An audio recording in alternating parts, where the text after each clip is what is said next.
Okay, this is the third installment of the sorcery or slash D&D idea for the sorcery game show.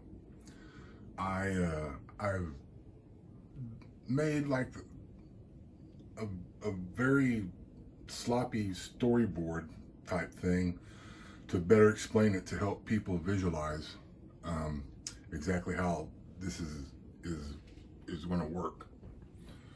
Okay, first, and I know that all the sketches is horrible. I know it's to convey something. I'm not trying to. Well, anyway, before the game, here's the pregame, and you get like 3 people, and you have make them choose which roles they're going to play.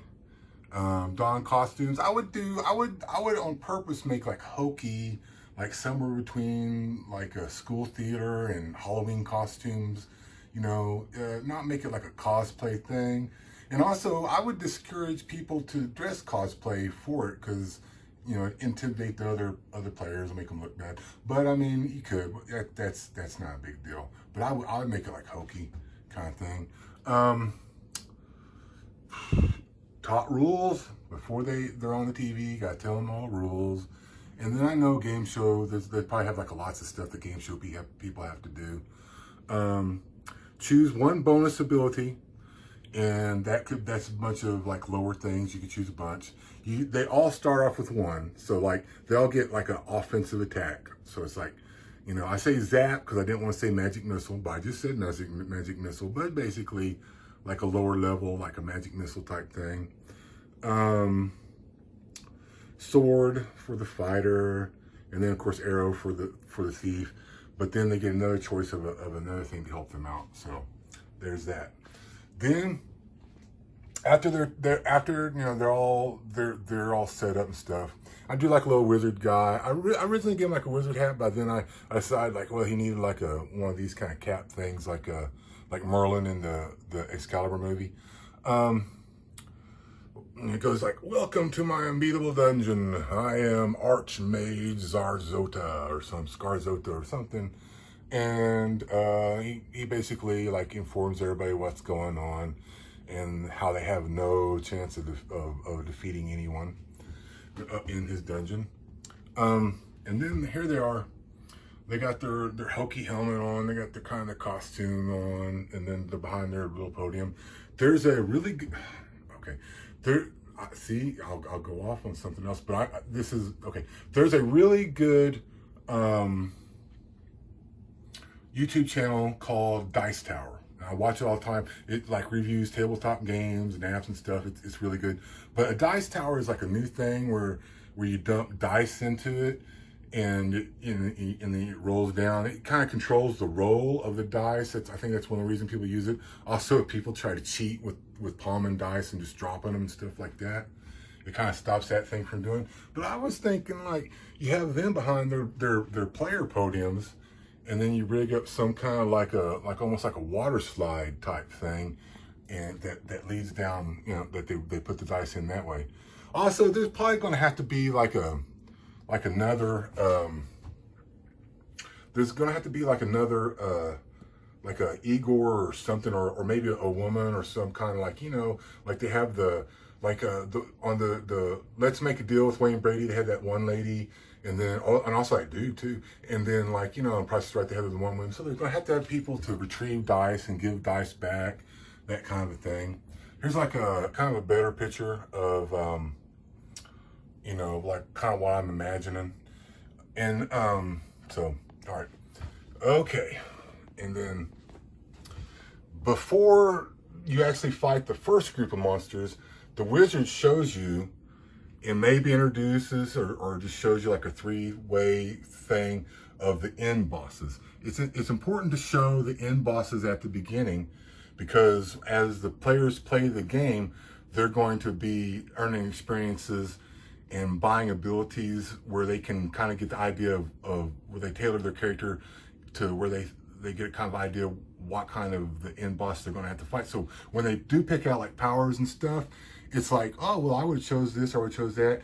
And that will also, I think it'd be good for the viewers. And and then it's like the end boss, like undead witch queen with skeletal warriors, and like a two-headed fire-breathing dragon, a big-ass storm giant, the hammer and stuff. Yeah, so the playing group can allot XP as they choose, and at the end they're going to get like, the reason they're going to play in this is they'll have like a reroll if they buy a reroll. Okay, all right, and then it goes back to him talking, and then you show actually the first group of dudes they're gonna be fighting, and they roll like a 6-sided dice, and various XP, various difficulties, so it matters what you roll, and also so some of them will be a little bit harder, but they're all going to be like under 500 XP, and some of them give more gold than others, and difficulty is always experience and gold.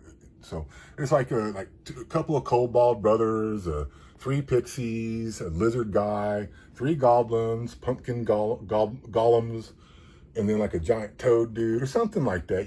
Just little dudes that they can pretty much beat easily, and then make that like a 90 to 80% chance that they're going to win, because it's going to be like the Who Wants to Be a Millionaire. You want the first couple of questions to be like a cakewalk for them. You don't want them to really lose on the first one, but maybe they will, and if they do, just tough. That'll be entertaining. And then you actually play, and then there's like the wizard dude, horrible drawing, but it's not about that. And then there's the players there, and then this is the screen. So after you roll that, then the screen's all on the monsters they're fighting.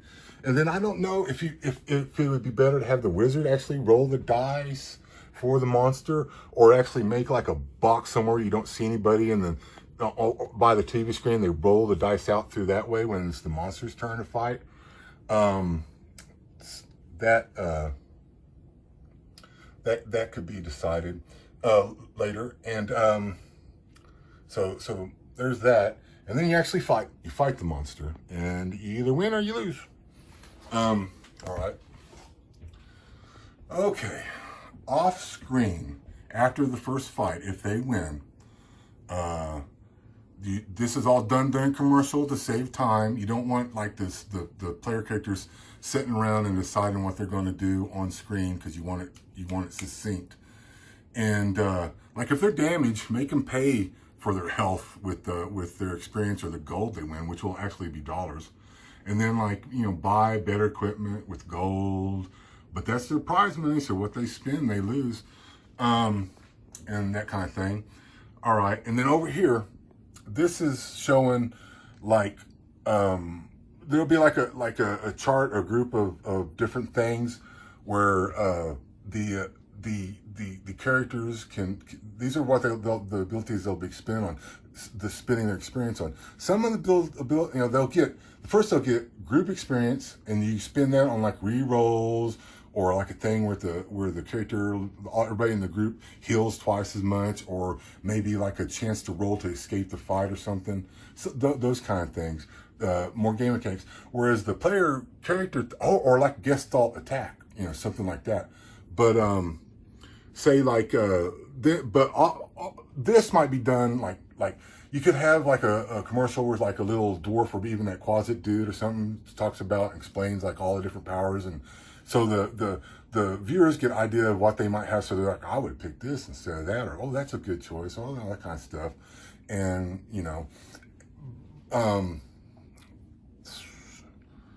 okay, so it's limited selections. You don't want like a whole bunch of stuff. And then this could be done online. This whole part could be done online instead of like if you're trying to save time. And it's optional. You don't even have to do it. But then you could do it like a brief thing where he explains stuff, or you could just have it online somewhere where like, yeah, you watch it online. Okay. Then they come back out and they repeat 1 through 2B. So it's like he comes back out, and like you've either beat the guys and they've spent their experience, and then he talks to them again, like, oh, these guys, then my next group will get you for what you've done. And then they're like, yeah, we'll get them, all that kind of stuff, and we'll fight them. And then here's the next group. And this group's like a mean griffin. And they get a chance to leave, like what's that Howie Mandel one with the briefcases, but they give a chance to leave before the second fight. So, and that's also like the Millionaire game. So they can leave the dungeon with prizes and loser t-shirts. So they have like a cool loser t-shirt, and they keep their prizes, but they have to admit they can't beat the dungeon, they can't beat the next group of people, and so they get what prizes they've got to then. And then they meet the second tier of things, of monsters they have to fight. So it's like a mean griffin, a lesser dragon or wyvern, like a hill giant with the ogre, or ogre with 2 orcs, or just 5 zombies, or 2 trolls, something like that. Second tier, they're tougher than the first ones, but they're harder than they're easier than the end bosses. Okay, and then they fight them, and then we repeat 9. Repeat. Okay, that's already explained.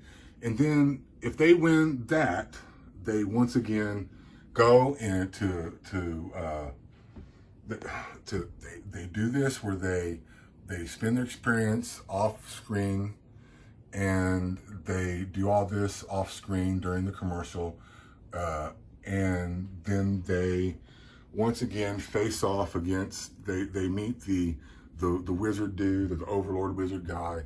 And he's like, oh, I can't believe you beat them. How?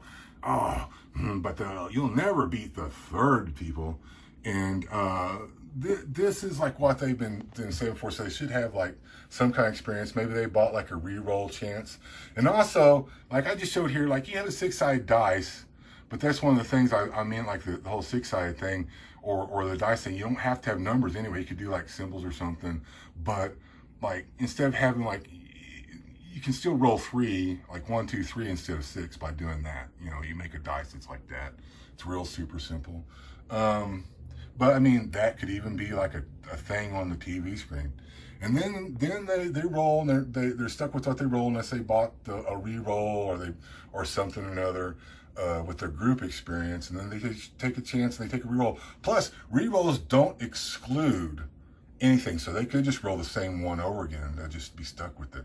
Maybe if they spend a whole bunch of experience points, there's like a re-roll that excludes this one. But if you get the normal re-roll, it don't. So they could do it like that. And then you actually fight the end boss. And that's doing that thing. They're doing the roll off and all that kind of that. And if you beat this end boss, the overlord throws a fit. Players get their prizes and winner t-shirts. Best case scenario. And yay. And then if you lose, the wizard overlord guy, he gloats, and then you lose. You get no prizes. You lose all the money you got. You don't get any t-shirts, not even the loser t-shirt. And you rolled the dice. You took your chances. Yep. So that'll be entertaining. Now, there's a bunch of other stuff to go with this, but that's the gist of it. And I do want credit for this. I'm not, and like whoever makes this show, they can have like made by or created by or developed by, and then have their name in big letters.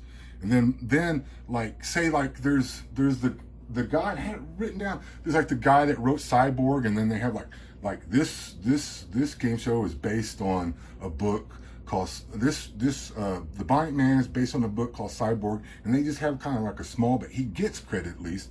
I want at least credit, and then of course I want money. Who doesn't want money?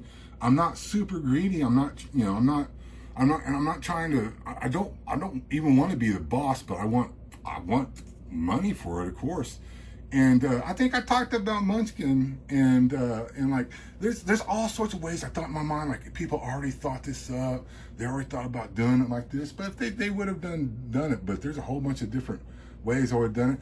But Munchkin, I mean, if they make a game show and there's a bunch of like people playing cards, and it's like card sharks, and you see Munchkin cards, then like, oh well, I can't touch that. But if they do the whole character thing, that thing, and then apply it to Munchkin, it's still my idea. But I'm not trying to pick on Steve Jackson. I love Munchkin. Go out and buy Munchkin, you know. But what makes it my idea is the character interaction. So okay. And I'd like to be an advisor to how the game goes, not boss, and then, you know, not the final word. But I mean, that'd be a good deal anyway for whoever. And then if it does become something, if I'm still around after it becomes something, I want to be part of the tabletop adaptation, because this is like most games that you play, you buy like the game, and then they like say like the old Family Feuds, you can only play them a few times, and then you gotta make up your own words and stuff. It's not replayable, but this will actually be one that the tabletop thing will be replayable.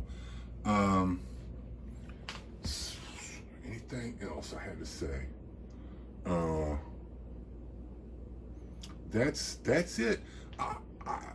I'm convinced this will become something, and I would have done it the conventional way with lawyers and agents if it was even close to being a capacity where I could do that. The reason I'm doing it this way is because this is the only way I can think of to actually do it and get it out there, and hopefully a bunch of people see it. And I know that you know, just, and then like if someone takes it and they make their own thing, I'm not giving anyone permission to do that. But if they do that, I'll fight it, and I'll probably lose in courts, because courts win by people who have more money and lawyers and stuff. But if I lose, I mean, I'll dedicate my channel to like, oh, these guys ripped me off, and they're like, they stole his idea, and then if I lose in court, maybe I can still win in you know, public opinion. So, and then maybe I'll end up like there's like a video thing. There's a one of the called like Down the Rabbit Hole. I'll end up like one of them people that were like vloggers, and then you know, then they're like, oh, look at this Joker, you know. Then they make the Down the Rabbit Hole about some crazy vlogger guy. So maybe I'll end up like that. But this is the only way I could do it. If you steal it, man, I'll fight any way I can. But you know, I know it's going to be made, because it's just too good. It's too good. It's too good idea. It's something that people would want to be a part of, because it's fun, and it's something that'll make money, and it's something that'll be entertaining to watch. There's no way there's no way people wouldn't want to do this. And I'm not really like I'm not trying to become like a Seth MacFarlane or something. You know, I'm not trying to do that. I don't want to be like the boss of a bunch of people. I can't really be the boss of a bunch of people. I can't do that. I can think of stuff, but I can't be responsible for a bunch of money, other people's money. I can't handle any of that stuff. I don't want to go into my personal stuff, but I got reasons for why I can't do all those things. So thank you, YouTube. Have a nice afternoon, or whatever time it is for you.